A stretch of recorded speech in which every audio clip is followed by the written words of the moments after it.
মহান আল্লাহ সুবহানাহু ওয়া তাআলার দরবারে লাখো কোটি শুকরিয়া, যে মহান মালিক আপনাকে আমাকে পবিত্র জুমার দিনে আল্লাহর ঘর মসজিদের জুমার নামাজ আদায়ের জন্য আগে আগে আসবার জন্য যে মহান মালিক সুযোগ করে দিলেন, আল্লাহ রাব্বুল আলামিনের শুকরিয়া জ্ঞাপন করছি। সকলেই সমস্বরে আল্লাহর দেওয়া জবান দিয়ে বলছি আলহামদুলিল্লাহ। শত কোটি দরুদ সালাম নবী হোক মানবতার মহান মুক্তিদুল সাইয়্যিদুল মুরসালিন খাতামান নবিয়্যিন বিশ্বনবী মুহাম্মদুর রাসূলুল্লাহর প্রতি সকলেই বলছি সাল্লাল্লাহু আলাইহি ওয়াসাল্লাম। সম্মানিত উপস্থিতি,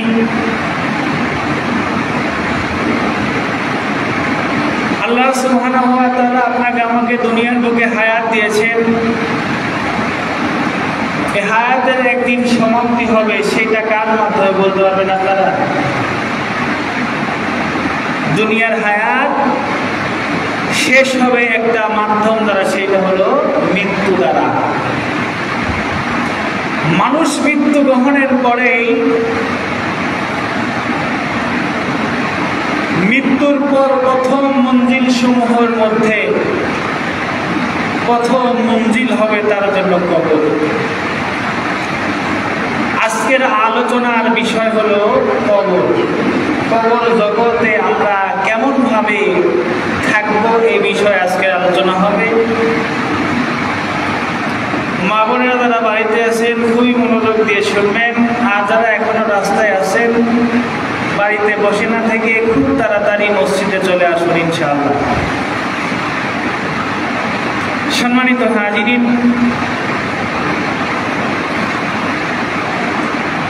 আমি আপনাদের সামনে সূরা হজ এর আয়াত নাম্বার 7 তেলাওয়াত করেছি।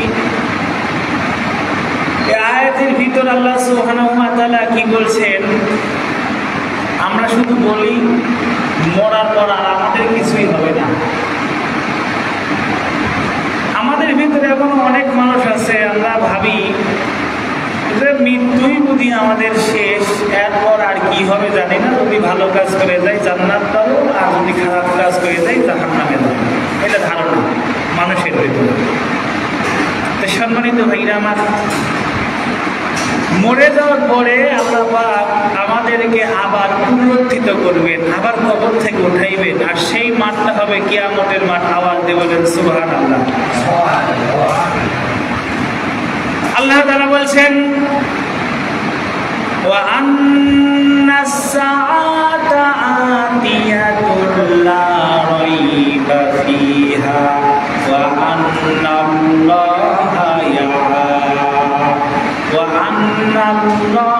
ইয়াবআসু মান ফিল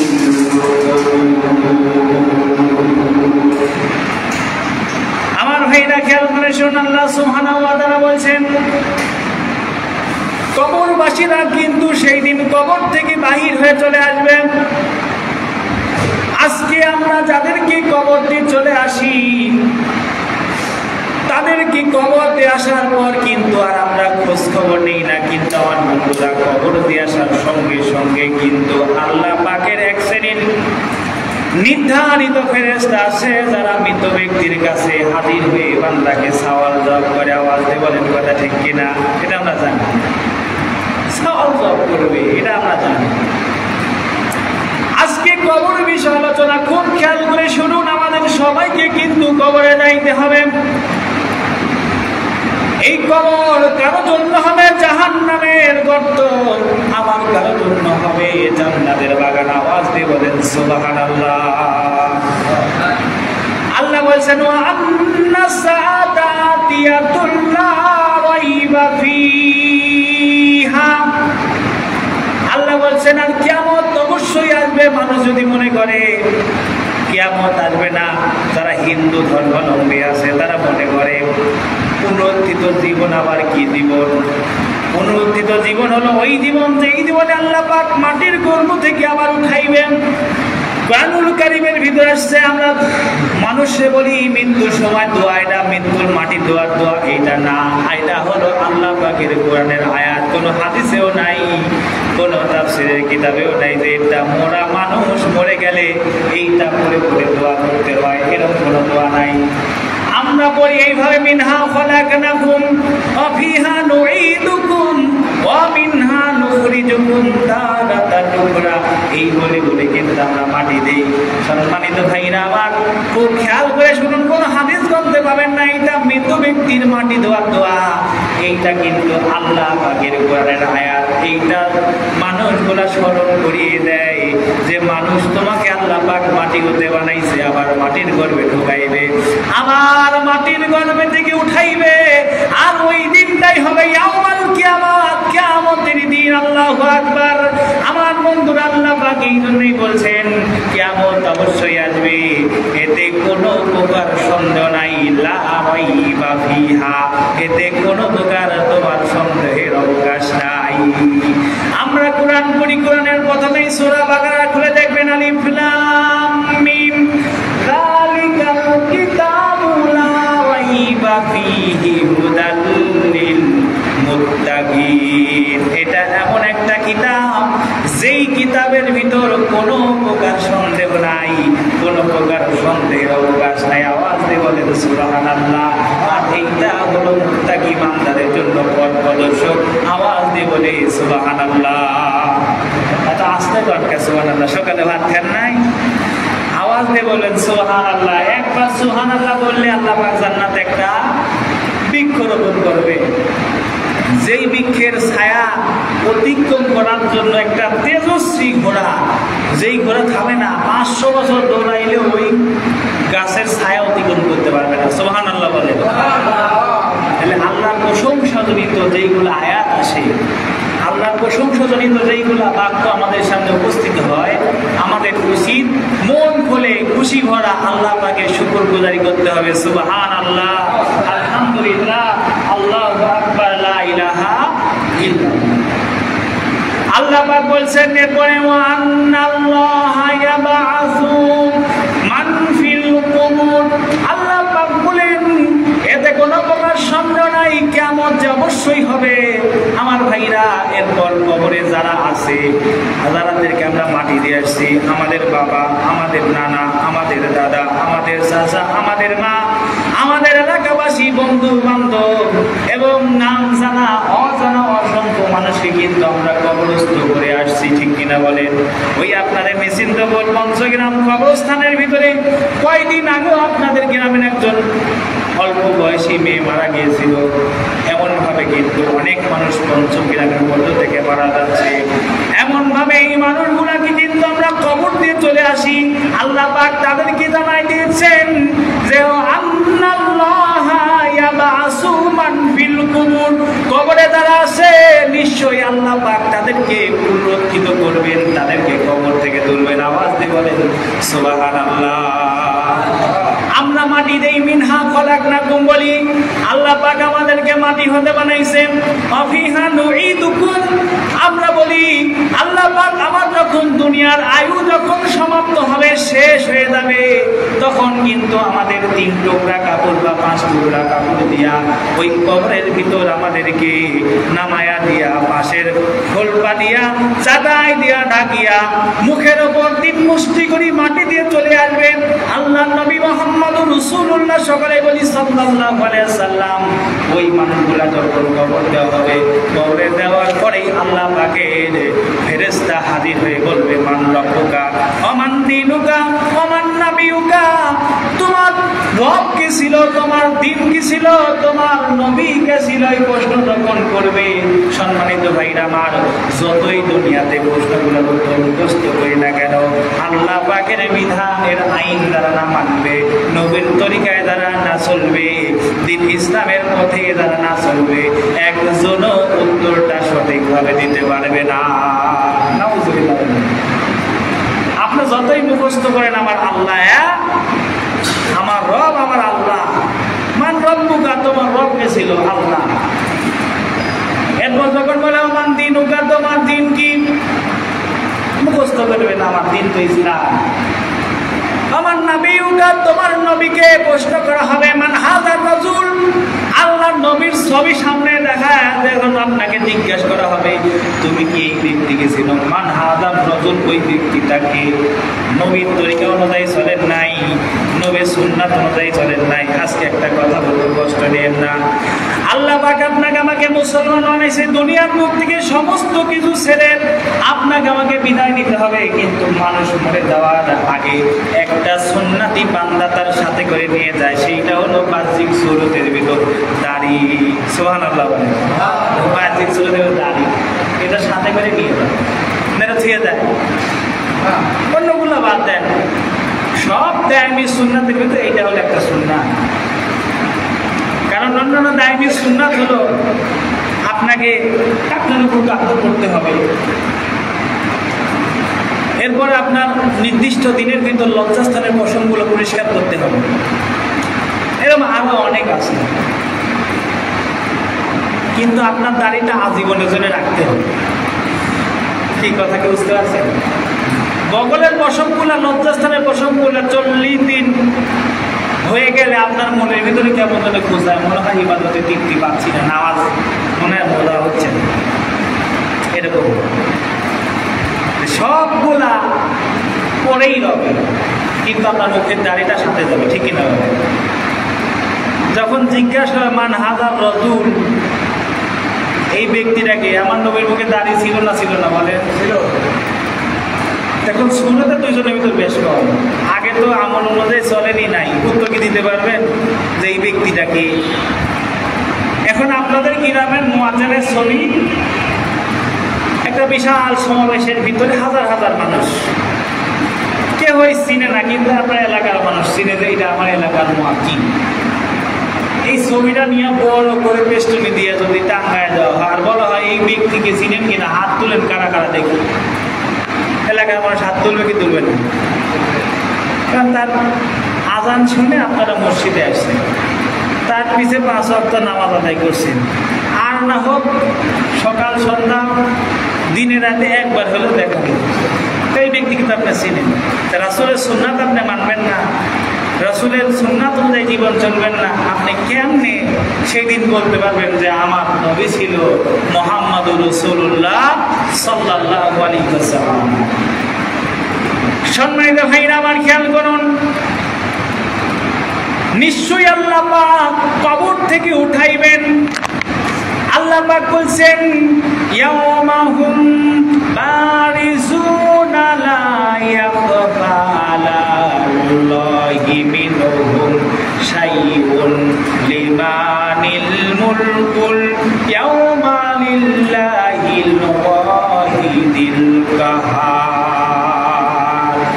আল্লাহ পাক বলছেন মানুষ সেদিন কবর থেকে বের হয়ে আসবেন।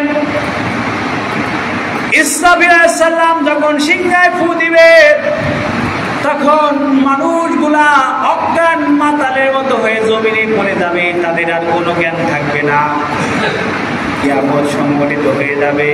সম্মানিত ভাইরা আমার, আবার যখন আল্লাহ পাকের আদেশে হযরত ইসরাফিল আলাইহিস সালাম সিংহায় বড় করে ফুৎকার দিবে, ওই মানুষগুলা দুনিয়ার জমিনে যেই জায়গায় কবরস্থ হয়ে আছে ওইখান থেকে উঠে নিজের থুতুটা নিজের বুকের সাথে লাগাইয়া, গত জবাই বলেছিলাম, উঠে আর সামনের দিকে দৌড়াইতে থাকবে। কোন ময়দানের দিকে? ইয়াউমাল কিয়ামাত, কিয়ামতের ময়দানের দিকে।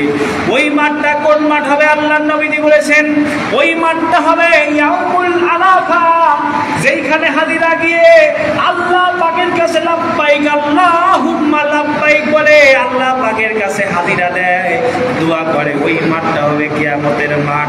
ওই মাঠে গিয়া আপনার আমাদের নবী, আপনার আমার নবী দাঁড়ায় যাবে। আল্লাহ পাক আহকামুল হাকিমিন, বিচারক হিসেবে সিংহাসনে বসে যাবেন। আল্লাহ পাক প্রত্যেকটা মানুষকে আলাদা আলাদা করে বিচার কার্য সম্পাদন করবেন। জিজ্ঞাসা করা হবে তুমি কি করেছো, তুমি এই কাজ করেছো কিনা। হাসরের ময়দানে মানুষগুলা কিন্তু তার চামড়ার মুখ দিয়ে অস্বীকৃতি জ্ঞাপন করবে। আল্লাহ যখন বলবে নামাজ পড়েছো কিনা, ওই মানুষগুলা বলবে আল্লাহ পাক নামাজ পড়েছি। স্বীকার করবে না যে করি নাই, নামাজ পড়েছি। বলবে দান করেছো কিনা, বলবে দান করেছি। বলবে আমি কোরআনের ভিতর বলেছিলাম সুদ খাইতে বারণ করেছিলাম, সুদ ছাড়ছিল কিনা, সুদ ঘুষ অন্যায় অবিচার এইগুলো ছাড়তে বলেছিলাম, তুমি ছাড়ছিল কিনা। এই বলে বলে আল্লাহ পাক যখন হাসরের ময়দানে প্রশ্ন করবে, ওই মানুষগুলা তখন স্বীকৃতি জ্ঞাপন করবে, আল্লাহ এইগুলা আমরা করি নাই, তোমার ভালো কাজ করেছি। আল্লাহ পাক মালি হাযাল কিতাব, বান্দা তার জীবনের ওই কিতাবগুলা তার সামনের ভিতরে অন্যায়মান করবেন। বান্দা কি আমল করেছো, ভালো কাজ করেছো না খারাপ কাজ করেছো, এইগুলা বান্দার সামনে নিকটবর্তী হয়ে বান্দার সামনে উপবিষ্ট হয়ে যাবে। আল্লাহ পাক বলবেন, এই নাও, এইটা তোমার জীবন কর্ম, আজকে পড়ো আর তুমি তোমার জীবন সম্পর্কে আফসোস করো। আপনার কিতাব আপনার সামনে দিয়ে দেওয়া হবে, বই আপনার সামনে দেওয়া হবে, সারা জীবনে কয়টা ভালো কাজ করছেন, কয়টা খারাপ কাজ করছেন, সব কিতাবের ভিতর লেখা আছে। এর প্রথমেই হলো কিয়ামতের ময়দান থাকলো, তো সামনে জুমায় হবে ইনশাআল্লাহ আলোচনা হবে। সামনে জুমায় কিয়ামতের ময়দানে কি হবে আমার ভাইরা, আজকে কবরের ভিতরে কি হবে এইটার উপরে আপনাদের জানা খুবই জরুরি। আল্লাহ পাক বলছে মানুষ সেদিন কবর থেকে উঠে আসবে, আল্লাহর কাছে তাদের কোনো কিছুই সেই দিন গোপন থাকবে না, আপনি ইচ্ছা করলেও গোপন রাখতে পারবেন না। আপনার সেই দিন সব কিছু প্রকাশিত হয়ে যাবে।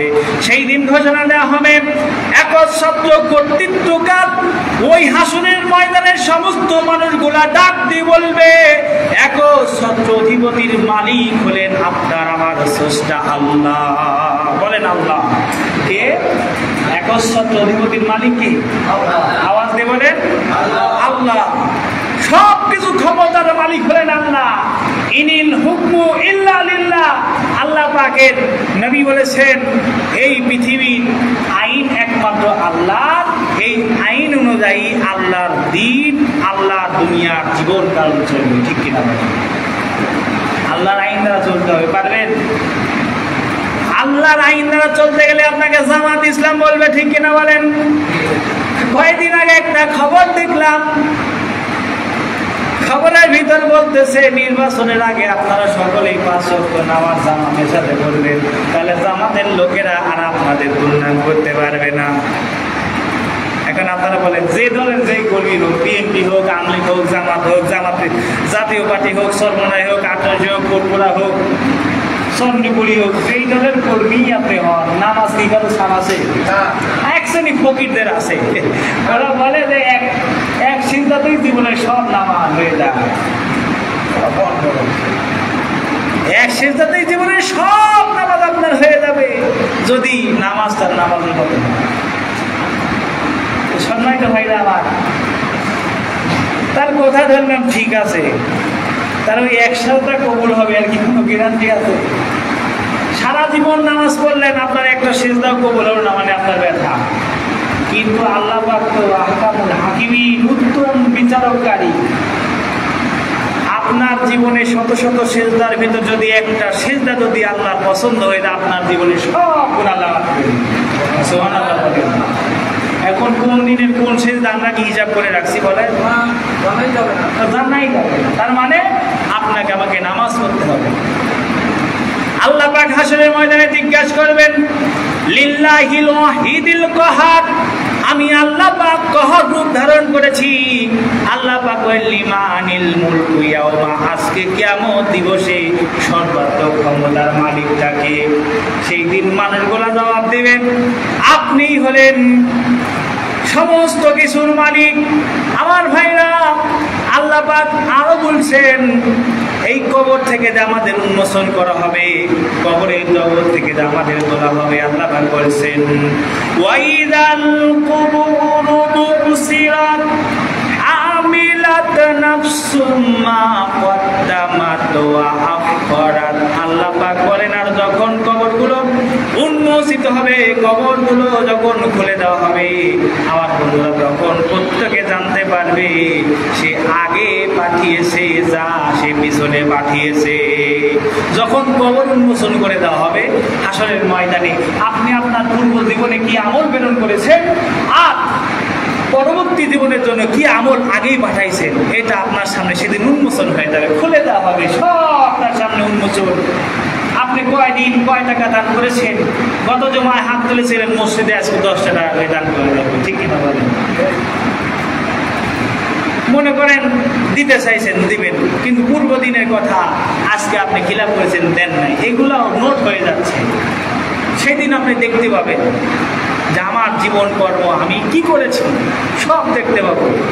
আমার ভাইরা, আমার আল্লাহ পাক সব কিছু বান্দাকে দেখাবে।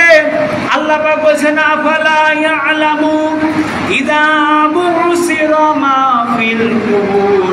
আল্লাহ পাক বলছেন তবে কি সে জানে না যখন কবরে যা আছে তা উঠিত হবে, অর্থাৎ মানুষরা কবর জগতে যাওয়ার পর কবর থেকে তাদেরকে উঠিত হবে এবং অনন্তর যা কিছু আছে সব কিছু তাদের সামনে প্রকাশ করা হবে। শুধু তাই নয়, ওয়াহুসিলা মা ফিস সুদূর ইন্না রাব্বাহুম বিহিম ইয়াউমাইযিল লাখাবীর।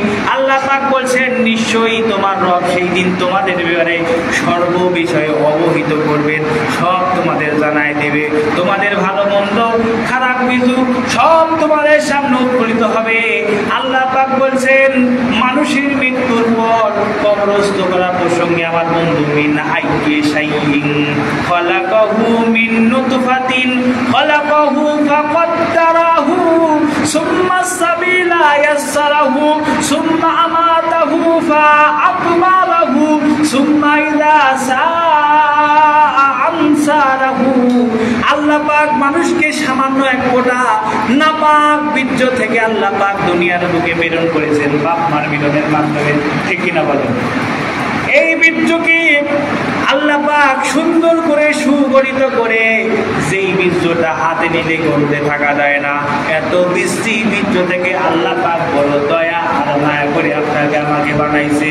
শুধু বানাই নাই, এক ফোঁটা বীর্য থেকে আপনার আমার এই বীর্য থেকে রক্তে পরিণত করেন, এরপর আস্তে আস্তে সুন্দর করে মাংসপিণ্ড, এরপরে আস্তে আস্তে হাত পা মাথা চুল নখ কর্ণ যাহা কিছু আছে সমস্ত কিছু আল্লাহ পাক তৈরি করে সুঠাম পরিপূর্ণ একটা মানুষ রূপে আল্লাহ পাক দুনিয়াতে প্রেরণ করেছেন। আর বলেছেন বান্দা ওমা খালাকতুল জিন্না ওয়াল ইনসা ইল্লা লিয়াবুদুন। আমি আল্লাহ পাক তোমাকে সৃষ্টি করলাম একটাই মাত্র উদ্দেশ্য, তোমরা আর জিন জাতিরা, মানব জাতি আর জিন জাতিরা আমি আল্লাহ পাকের ইবাদত আর বন্দেগি করবে। আওয়াজ দিয়ে বলেন সুবহানাল্লাহ। কিন্তু আজকে আমরা বড় আফসোসের বিষয়, ইবাদত করি না, ইবাদত করা থেকে আমরা বিরত। জুমার নামাজের সময় হয়ে যায়, আমরা মসজিদে আসার সময় পাই না। আল্লাহ পাকের কোরআনের আয়াত সূরা জুমার ভিতর বর্ণিত হয়েছে, যখন জুমার নামাজের আযান হয়ে যায় দুনিয়াবি সমস্ত কাজকর্ম ব্যবসা বাণিজ্য বান্না তোমার জন্য হারাম হয়ে যায়। আমার বন্ধুরা, এই কথা দ্বারা বোঝা গেল আপনার আমার উচিত জুমার নামাজে যখন মুয়াজ্জিন আযান দেবে হাইয়া আলাস সালাহ হাইয়া আলাল ফালাহ, নামাজের জন্য এসো, কল্যাণের জন্য এসো, এইটা যখন ঘোষণা হয়ে যাবে তখন আপনার আমার জন্য দুনিয়াবি সব কাজকর্ম হারাম হয়ে যায়। তখন আমাদেরকে নামাজের জন্য আসতে হবে। আমরা কি করি? মসজিদে খুতবার সময় অনেক মুসল্লি চলে আসে, আফসোস আমরা বুঝি না। কেন বুঝি না? আল্লাহ পাকই ভালো জানেন। সম্মানিত ভাইরা আমার, আল্লাহ পাক এত সুন্দর সূরতে মানুষকে বানালো, তারপর তিনি তাকে দুনিয়ার বুকে সহজ করে দিয়েছেন। এরপর আল্লাহ পাক তাকে মৃত্যু দান করবেন। মৃত্যু দেওয়ার পর আল্লাহ পাক আবার তাদেরকে পুনরুত্থিত করবেন, কবর থেকে উঠাবেন। আল্লাহ রাসূল সাল্লাল্লাহু আলাইহি ওয়াসাল্লামের সাহাবী বারা ইবনে আযিম রাদিয়াল্লাহু তাআলা বলেছেন, হাদিসটা খুব খেয়াল করে শুনুন। মৃত ব্যক্তিকে যখন, অর্থাৎ ওই ব্যক্তি যদি মুমিন হয়, আগে মুমিন ব্যক্তির সুরত বর্ণনা হয়েছে, কোন মুমিন ব্যক্তিকে যখন কবরের ভিতর রাখা হয়, রাখার পরে দুইজন ফেরেশতা ওই ব্যক্তির সামনে আসে। আমার বন্ধু, দুইজন ফেরেশতা আসার পর তাকে উঠে বসায়। উঠে বসানোর পর তাকে জিজ্ঞাসা করে মান রব্বুকা, তোমার রব কে ছিল? ওই ব্যক্তি যেহেতু মুমিন উত্তর দিবে আমার রব হলো আল্লাহ। দুনিয়ার বুকে আপদ বিপদ মুসিবতে যত কষ্টে আমরা পতিত হয়েছে কিনা, ভালো সময়ে, খুশির সময়, দুঃখের সময়, বিপদের সময়, মুসিবতের সময়, সব সময় যাকে স্মরণ করেছেন আর সব সময় যিনি সাহায্য করেছেন তিনি বলেন আল্লাহ। ওই আল্লাহর আইন দ্বারা মানবে, আল্লাহর হুকুম দ্বারা মানবে।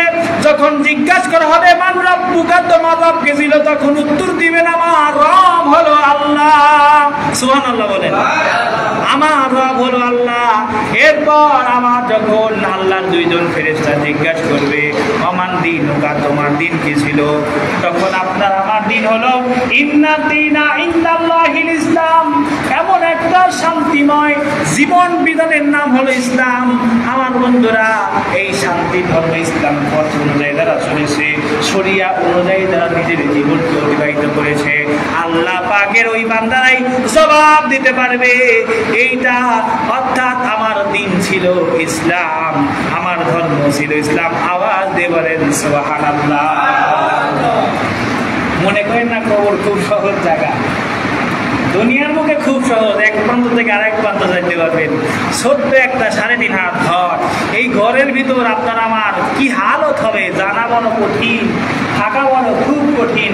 সম্মানিত ভাইরা আমার, এরপর আবার যখন জিজ্ঞাসা করা হবে আমার নবিউকা, তোমার নবী কি ছিল, তখন আপনি আমি নবীন তরিকায় চলি নাই। টাকনুন নিচে এখনো মানুষ আছে রাস্তা ঝাঁট দিয়ে লুঙ্গি পরে যায়, ঠিক কিনা বলেন? টাকনুন নিচে কাপড় পরে রাস্তা ঝাঁট দিতে দিতে যায়, মনে হয় ওকে আল্লাহ পাক কালেক্টরের দায়িত্ব দিতে যে রাস্তা ঝাঁট দিবে, ঠিক কিনা বলেন? এইটা হলো অহংকারী লুঙ্গি পরা। আল্লাহ নবী মুহাম্মদুর রাসূলুল্লাহ সাল্লাল্লাহু আলাইহি সাল্লাম হাদিসের ভিতর বলেছেন, মিসকাতুল মাসাবি যখন আমরা ক্লাস 9-এ পড়েছি আমার বন্ধুরা, টাকনুর নিচে যারা কাপড় পরিধান করে তারা সবসময় জাহান্নামের ভিতরে নিমজ্জিত থাকে। আওয়াজ দিয়ে বলেন নাউযুবিল্লাহ। যারা সবসময় টাকনুর নিচে কাপড় পরে তারা সব সময় জাহান্নামের ভিতর নিমজ্জিত থাকে। আওয়াজ দিয়ে বলেন নাউযুবিল্লাহ। টাকনুর নিচে কাপড় পরলে যৌন শক্তি কমে যায়। টাকনুর নিচে কাপড় পরলে সব সময় আপনি জাহান্নামের ভিতর থাকেন। আমার ভাইরা, এইটা কি করা যাবে বলেন? যারা পড়েন সংশোধন হয়ে যান। উল্টা হয়েছে বর্তমানে পৃথিবীর জমিনে, পুরুষরা হলো টাকনুর নিচে কাপড় পরে আর আমাদের বউ বেটি মা বোনেরা টাকনুর উপরে কাপড় পরে, ঠিক কিনা বলেন? আওয়াজ দিয়ে বলেন ঠিক কিনা, আয় জোরে কোন ঠিক কিনা? মেয়েরা পরে কোথায়? টাকনুর উপরে। যেইটা পড়া লাগবে হলো ছেলেদের, আর যেইটা পড়া লাগবে মেয়েদের টাকনুর নিচে পড়া, সেইটা পরে ছেলেরা। আজ থেকে 3, 4, 5, 10 বছর আগে আরো ছিল, বুয়ারির ভিতর দিয়ে যদি আধা প্যান্ট না বয়ে থাকতো ভাবি জমতো না, ঠিক কিনা? আমার মনে আছে দেখতে এরকম, মানে বুড়ারির নিচে আরো 4 আঙ্গুল আধা প্যান্ট দিয়া এরপর স্যান্ডেল পরতো। এখন তো অনেক সচেতন হয়ে গেল, ডাক্তার বিজ্ঞানরা বলেছে, হাদিস কোরআন রিসার্চ করে বলেছে যে যদি পুরুষ মানুষ যদি টাকনুর নিচে কাপড় পরে তাদের যৌন শক্তিটা আসবে। আর এখন জীবন বাঁচানো দায়, এই জন্য তারা কি করতেছে এখন জানেন? টাকনুর উপর পড়া শুরু করে দিচ্ছে। আলহামদুলিল্লাহ বলেন। কিন্তু মহিলারা এখনো বুঝতেছে না টাকনুর নিচে যে পড়া লাগবে, তারা বুঝতেছে না, তারা ওই উপরে এখনো পড়তেই আছে। আজকের আলোচনা সাওন যাদের যাইতেছে, আশা করি আসলে সবাই ইনশাআল্লাহ এই কথাটা আমল করবেন। টাকনুর নিচে মহিলারা পড়বেন আর পুরুষরা পড়বেন টাকনুর উপরে, ইনশাআল্লাহ। এরপর যখন কবরে বৎকার কাফের ব্যক্তিকে জিজ্ঞাসা করা হবে মান রব্বুকা, তোমার রব কে ছিল, কাফের ব্যক্তি তখন হা হা লাদ্রি, আমি তো কিছুই জানি না আমার রব কে ছিল, এটা তারা বলতে পারবে না। এরপর যখন আবার জিজ্ঞাসা করা হবে আমান দীনুকা, তোমার দিন কি ছিল, কাফের ব্যক্তি তখন উত্তর দিবে আমার দিন কি ছিল, আমি তো কিছুই বুঝি না, আমার জাতি গোত্রের মানুষরা যেইটা করছে আমরাও সেইটা করছি। এইটা বলে কি উত্তর পাওয়া যাবে, রেহাই পাওয়া যাবে? এরপরে বলা হবে আল্লাহ রাসূলের ছবি সামনে এনে বলে মান হাযা রাজুল, এই ব্যক্তিকে তুমি কি চেনো? তখন বলে লোকে বলতো এটা হলো মুসলমানদের নবী, কিন্তু আমরা কখনো দেখি নাই, নাম শুনেছি মুহাম্মদুর রাসূলুল্লাহ, কিন্তু কখনো তার নাম শান মানি নাই। তখনই আল্লাহ পাকের একজন ফেরেশতা আসবে যে চোখেও শোনে না, চোখেও দেখে না, কানেও শোনে না। আমার বন্ধু এমন ফেরেশতা বিশাল আকৃতির একটা হাতুড়ি নিয়ে ওই আযাবের ফেরেশতা হাজির হয় ওই ব্যক্তির সামনে যখন দণ্ডায়মান হবে, কারণ ওই ব্যক্তি কিন্তু সঠিক উত্তর দিতে পারে নাই। আমার বন্ধুরা কয়েকটা হাদিস আছে একই রকম, সব হাদিসের নির্যাতন আপনাদের বলি। আল্লাহ পাকের ফেরেশতা এসে ওই ব্যক্তিকে তখন এত জোরে আঘাত করবে, ওই ব্যক্তি একেবারে ছিন্ন বিচ্ছিন্ন হয়ে যাবে। হাদিসের ভিতরে আসছে আল্লাহ নবী মুহাম্মদ রাসূলুল্লাহ সাল্লাল্লাহু আলাইহি সাল্লাম বলেন যে হাতুড়ির ওজনটা এত পরিমাণ হবে, পাহাড়ের উপর যদি হাতুড়িটা নিক্ষেপ করা হতো পাহাড়টা একেবারে মাটির সাথে মিশে যেত। এত বড় ওজনের ভারী হাতুড়ি দিয়া ওই মানুষগুলোর উপর আযাব দেওয়া হবে, ওই মানুষগুলা একেবারে ছিন্ন বিচ্ছিন্ন হয়ে মাটির সাথে মিশে যাবে। আবার আল্লাহ পাকের হুকুমে ওই ব্যক্তির রূহটা আবার যখন হাতুড়টা উঠাবে তখন ওই ব্যক্তির রূহটা আবার দেহের ভিতর চলে আসবে, আবার আযাব দিবে, আবার রূহটা চলে যাবে, আবার আসবে, এমন ভাবে কিয়ামত পর্যন্ত তার আযাব গজব হইতেই থাকবে। আওয়াজ দিয়ে বলেন নাউযুবিল্লাহ। সম্মানিত ভাইরা আমার, আল্লাহ পাকের নবী মুহাম্মদ রাসূলুল্লাহ সাল্লাল্লাহু আলাইহি সাল্লাম অসংখ্য হাদিসের ভিতর বর্ণনা করেছেন। আমার বন্ধুরা ওই জান্নাতীদেরকে যখন প্রশ্ন করা হবে, তিনটা প্রশ্নই করা হবে। তিনটা প্রশ্ন করার পর যখন বলবে হ্যাঁ হ্যাঁ তুমি সত্যই উত্তর দিয়েছো, ওই যে একটা সুড়ঙ্গ দেখা যায়, ওই সুড়ঙ্গের দিকে তাকায় দেখো, কি দেখা যায়? তখন বলবে আল্লাহর জান্নাতের নাজ নিয়ামতগুলো দেখা যাইতেছে। আওয়াজ দিয়ে বলেন সুবহানাল্লাহ। আল্লাহ পাকের ফেরেশতা বলবে হ্যাঁ আল্লাহ পাক ওইখানেই তোমার চিরদিনের বাসস্থান নিযুক্ত করেছেন। আওয়াজ দিয়ে বলেন সুবহানাল্লাহ। ওইখানেই তোমার বাসস্থান, ওইখানেই তোমাকে থাকতে হবে। আমার বন্ধুরা আর বদকারকে যখন একটা সুড়ঙ্গ দিয়ে যখন জাহান্নাম দেখানো হবে, ওই জাহান্নামের ভিতর দেখা যাবে ওই মানুষগুলাকে আগুনের ভিতর উল্টা পাল্টায় শাস্তি দেওয়া হচ্ছে। তখন ওই ব্যক্তি বলা হয় তুমি কি দেখতে পাচ্ছ ওই জাহান্নামের ভিতরে কি দেখা যায়, সুড়ঙ্গের ভিতর দিয়ে কি দেখা যায়? ওই ব্যক্তি তখন বলবে হ্যাঁ মানুষকে আযাব গজব দেওয়া হচ্ছে। আল্লাহ পাকের ফেরেশতা তখন ডাকতে বলবে তোমাকে এইভাবে কিয়ামত পর্যন্ত আল্লাহ পাক আযাব আর গজবের ভিতরে শাস্তি দিতে রাখবে, তুমি চিরজীবন এই শাস্তির ভিতর নিমজ্জিত হইতে থাকবে। সম্মানিত ভাইরা আমার, আরেক হাদিসের ভিতরে আছে আল্লাহ পাকের যেই সকল বান্দারা তিনটা প্রশ্নের উত্তর সঠিকভাবে দিতে পারবে, আল্লাহ পাক তখন বলবে আমার ওই বান্দা সঠিক উত্তর দিয়েছে, আসমান থেকে ঘোষণা আসবে ফেরেশতার মাধ্যমে, আল্লাহ পাক তার জন্য জান্নাতের ভিতর থেকে একটা সুড়ঙ্গ তৈরি করে দিয়েছেন, যার ভিতর থেকে কবরের ভিতর জান্নাতি বায়ু প্রবাহিত হবে। ওই কবরটা ফুলের বাগান হয়ে যাবে। আমার বন্ধুরা ওই মানুষটা কবরের ভিতর থেকে জান্নাতি নাজ নিয়ামত ভোগ করতে থাকবে। আওয়াজ দিয়ে বলেন সুবহানাল্লাহ। আর এক হাদিসের ভিতরে আসছে ওই যে বদকার ব্যক্তি সে উত্তর দিতে পারবে না, ওই ব্যক্তিকে জাহান্নামের মধ্য থেকে একটা সুড়ঙ্গ দিয়ে তার কবরটা জাহান্নামের গর্ত করা হবে। আল্লাহ নবী মুহাম্মদ রাসূলুল্লাহ সাল্লাল্লাহু আলাইহি সাল্লাম বলেছেন, এই জন্য বলেছেন কবর কারো জন্য হবে আল কবরু রাউদাতুম মিন রিয়াদিল জান্নাহ, কবর কারো জন্য হবে জান্নাতের বাগান। আও হুফরাতুম মিন হুফারিন নার, আর কারো জন্য হবে কবর জাহান্নামের গর্ত। নাউযুবিল্লাহ। আর এক হাদিসের ভিতরে আসছে, শুনুন হাদিসগুলো শুনুন, খুব মজার হাদিস, মানে মূল নির্দেশটা বলছে, উত্তর কিন্তু একটাই, তিনটা প্রশ্নের উত্তর দেওয়া যায়। আর এক হাদিসের ভিতরে আল্লাহ রাসূল সাল্লাল্লাহু আলাইহি সাল্লাম বলেছেন যখন মুমিনকে প্রশ্ন করা হবে মুমিন উত্তর দিবে, এমন সময় আগে তাকে জাহান্নামের সুড়ঙ্গ থেকে জাহান্নামের ভয়াবহতা দেখানো হবে। এরপর আযাব গজব থেকে মুমিন বুঝতে পারবে আল্লাহ পাক ওইখানে বদকারদেরকে শাস্তি দেওয়ার জন্য জাহান্নাম তৈরি করেছেন। এরপর আল্লাহ পাক তাকে আবার জান্নাত দেখা তাকে বলবেন, এই যে দেখো যারা ঈমানদার হবে, মুমিন হবে, আল্লাহ পাক তাদের জন্য জান্নাতের ভিতর সুন্দর ব্যবস্থা করেছেন, এইখানে তোমরা চিরকাল থাকবা। আল্লাহ নবী মুহাম্মদুর রাসূলুল্লাহ সাল্লাল্লাহু আলাইহি ওয়াসাল্লাম বলেছেন, ওই ব্যক্তিকে জান্নাতের সুড়ঙ্গ দিয়া, জান্নাত থেকে একটা বিশাল প্রশস্ত রাস্তা দিয়া তার কবরটা বড় করাইয়া আল্লাহ পাক জান্নাতে নাজ নিয়ামত তার কবরের ভিতর ভরপুর করে দেন। আওয়াজ দিয়ে বলেন সুবহানাল্লাহ। এরপর জাহান্নামীকে আগে প্রথম ওই জান্নাতের সুন্দর নাজ নিয়ামত দেখানো হবে, এরপর আবার জাহান্নামের ভয়াবহতা দেখানো হবে, আর বলা হবে তুমি দুনিয়াতে আল্লাহর হুকুম মানো নাই, নবীর কথা মতো জীবন করো নাই, ইসলামের আইন অনুযায়ী তুমি জীবন গঠন করো নাই। আজকে ওই জান্নাতের নাজ নিয়ামত তোমার জন্য নয়, আজকে এই যে জাহান্নামের ভয়াবহতা, আযাব গজব আজকে তোমার জন্য আল্লাহ পাক লিপিবদ্ধ করেছে। তুমি চিরজীবন এইখানে তুমি অবস্থান করতে থাকবে।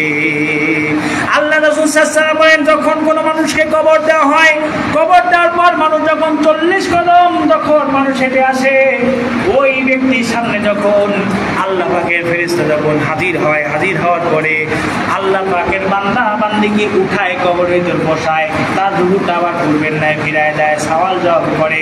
নবীজি আমার ডাক দিয়ে বলেন, যারা কবরবাসীরা কবর দেওয়া হয় আর যারা কবর দিতে যায় তাদের উদ্দেশ্য করে বলা হয়, তোমার ভাই এদেরকে এখন কবরের ভিতর সওয়াল জবাব করা হবে। এখন তোমাদের দায়িত্ব কর্তব্য হলো, তোমাদের উচিত হলো, তোমাদের দায়িত্ব হলো, তোমরা এখন তার জন্য দোয়া করো, আল্লাহ পাক যেন তার কবরের সওয়াল জবাবটা সহজ করে দেয়, আর তার কবরটাকে যেন আল্লাহ পাক জান্নাতের বাগান হিসেবে কবুল আর মঞ্জুর করে। আওয়াজ দিয়ে বলেন সুবহানাল্লাহ। আর একটা হাদিস আল্লাহ রাসূল বলেছেন, কবরের ভিতর যখন কোনো মানুষকে শোয়ানো হয়, এরপরে যখন তাকে রেখে আসা হয়, প্রত্যেক দিন সকাল আর সন্ধ্যা তার ভবিষ্যৎ সম্পর্কে তাকে অবহিত করা হয়। তুমি ভালো কাজ করেছো, আজকে দেখো এইটা তোমার সামনে নিকটবর্তী হবে, আর তুমি এটা খারাপ কাজ করেছো, এইটা তোমার নিকটবর্তী হবে। আল্লাহ রাসূল সাল্লাল্লাহু আলাইহি ওয়াসাল্লাম এই জন্যই বলেছেন, তোমরা প্রতিনিয়ত তোমরা কবরের আযাব থেকে আল্লাহ পাকের কাছে মাপ চাও।